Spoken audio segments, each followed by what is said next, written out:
এই, সমস্যা কি আপনার? কে আপনি? কি নাম আপনার? পরদিন ফারদিন হন আর যাই হন, ওভাবে তাকিয়ে থাকেন কেন? কেন তাকিয়ে থাকা নিষেধ? জি, বিকেল বেলা এই বাড়িতে ছাদে ওঠা নিষেধ। আমি আসছি বাসা ভাড়া নিতে, পছন্দ হয়েছে নিয়ে নিব। আপনি এই বাসায় ভাড়া নিবেন? এই বাড়িতে একটা বেয়াদব ছেলে ঢুকে পড়েছে এবং সেটা কি বলে এই বাড়িতে বাসা ভাড়া নিবে। ওকে এই বাড়িতে ভাড়া দেওয়া যাবে না দাদি, আমি তোমাকে বলে দিচ্ছি। এবং যে এই বাড়িতে তাকে ভাড়া দেওয়ার দুঃসাহস করেছে না, একদম সেই লোকটাকে সহ ওকে একদম ঘাট ধাক্কা করে এই বাড়ি থেকে বের করে। ও তোকে তো বলতে ভুলেই গেছি, গতকাল রাতে এখানে এসে পৌঁছেছে। এই ফারদিন কি সেই ফারদিন যে ফারদিনের গল্প দাদি তুমি আমাকে বলতে?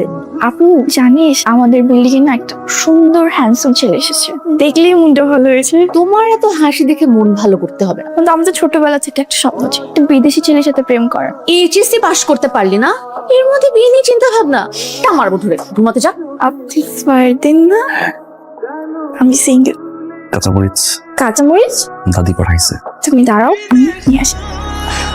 আপনি না মরে চাচ্ছিলেন। এই ফারদিন, ইয়ে তুমি ফারদিন? জি আসসালামু আলাইকুম। এই এখানে দাঁড় করে রেখেছিস কেন? এসো বাবা, ভিতরে এসো। এইদিকে শুনে যাও, দেখো কে এসছে। আরে ফারদিন এসছে। কবে আসছো? গতকাল আঙ্কেল। মা কেমন আছে? ভালো আছেন? খুব ভালো লাগলো তুমি আসছো। আন্টি আমি উঠি। কি বলছো? আসলে মাত্র একটু কিছুক্ষণ বসো, গল্প টল্প করি আমরা। দাদি আসলে বসে আছেন তো। কোনো অসুবিধা নেই, যাও এখন। কিন্তু এসো এসো, গল্প করতে ভালো লাগবে। দিবেন না?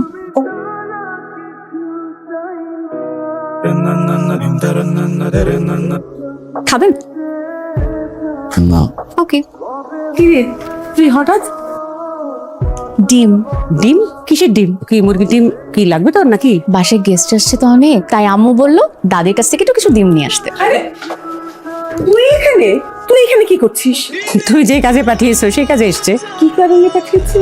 কি নিতে আসছে? ডিম? কেন মুরগির ডিম দিয়ে কি করবো? বাড়িতে নাকি মেহমান আসবে? কই আসেনি তো কোনো গেস্ট। আম্মু আসেনি তো আসবে,